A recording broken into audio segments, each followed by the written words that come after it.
বাপরে বাপ, দুনিয়াটা এত কিছু শিখলাম, ঢং করে দুইটা কথা বলতে শিখলাম না মানুষের সাথে। এই স্টাইল করে কিভাবে কথা বলে আমি তো সেটাই বুঝি না। আর আমি যেটা বলি মানে 3 কিলোমিটার দূর থেকে মানুষ আমার কথা শুনতে পারে আর কি। যাই হোক, আসসালামু আলাইকুম, কেমন আছেন সবাই?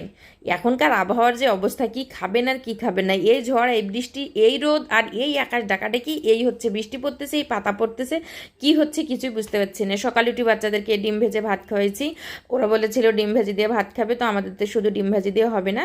তো ডিম ভেজে নিয়ে সাথে সাথে ওখানে আমি হচ্ছে কিছু ভেন্ডি কেটে রেখেছিলাম, সে ভেন্ডিটাও ভাজি করে নিলাম। ওরা খেয়ে স্কুলে গেছে, ওর বাবা অফিসে চলে গেছে, আমি তখন খেতে বসেছি। আমার খাওয়াটা একটু দেরি হয়ে যায়, বুঝতেই পারতেছেন, মহিলা মানুষের বাচ্চাদের রেডি করে দিতে খাওয়া দাওয়াটা দেরি হয়ে যায়।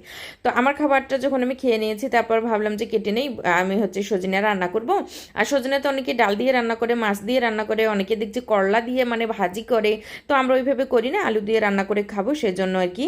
তারপরে বাচ্চারা দেখেন কি একটা অবস্থা, এখন স্কুলে গেছে। প্রতিদিন আমি কিন্তু বাচ্চাদেরকে নিয়ে যাই, নিয়ে এসে তো আজকে আমার একটু মানে 2 দিন ধরে একটু সমস্যা হচ্ছে, যার কারণে আমি বাচ্চাদেরকে আনতে যাব না, একজনকে পাঠিয়েছি।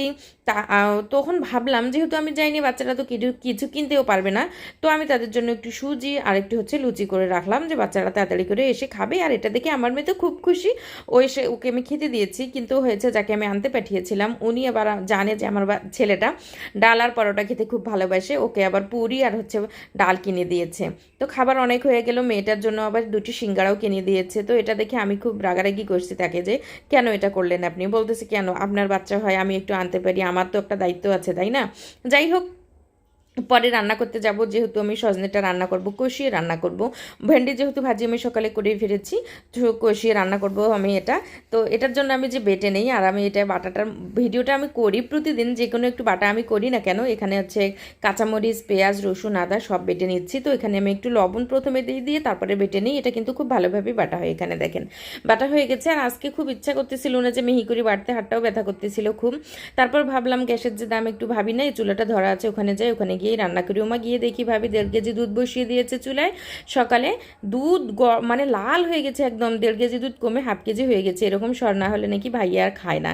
কি করব বলেন? তারপরে হচ্ছে দুধের পাতিলটা চুলা থেকে নামিয়ে রেখে ভাবির কড়াইতে রান্না করতে বসে গেলাম। তো চুলাটা ধরাতে আমার একটু সমস্যা হয়, একটু বলতে অনেকটাই সমস্যা হয়, চুলা ধরানোটা আমার কাছে খুব মুশকিল। তারপরে যেহেতু অনেক চুলায় গিয়েছি, তো চুলাটা ধরানোই ছিল, তাড়াতাড়ি একটু হয়েছে। মশলাপাতিগুলো সব কষিয়ে মানে কষিয়ে নিলাম তেল দিয়ে। মশলাপাতি সব আমি রেডি করে নিয়ে গেছিলাম একটা বাটিতে করে, বাটাগুলোর সাথে, আদা রসুন বেটেছিলাম সেগুলোর সাথে। তো সেগুলো কষিয়ে নিয়ে তারপর হচ্ছে আমি সজনা আর আলু দিয়ে এখানে খুব ভালো করে কষিয়ে নিয়েছি। রান্নাটা যেহেতু আমি চুলায় করেছি, চুলার রান্নাটা আমার জন্য একটু কষ্টকর হয়ে যায়, বাচ্চা কাচ্চা না থাকলে কোনো সমস্যা হয় না। তারপরে রান্নাটা করে নিয়ে দেখেন বিকেলে বাচ্চাদের নিয়ে আমি খেতে বসেছি, আমার ছেলেটা খেতে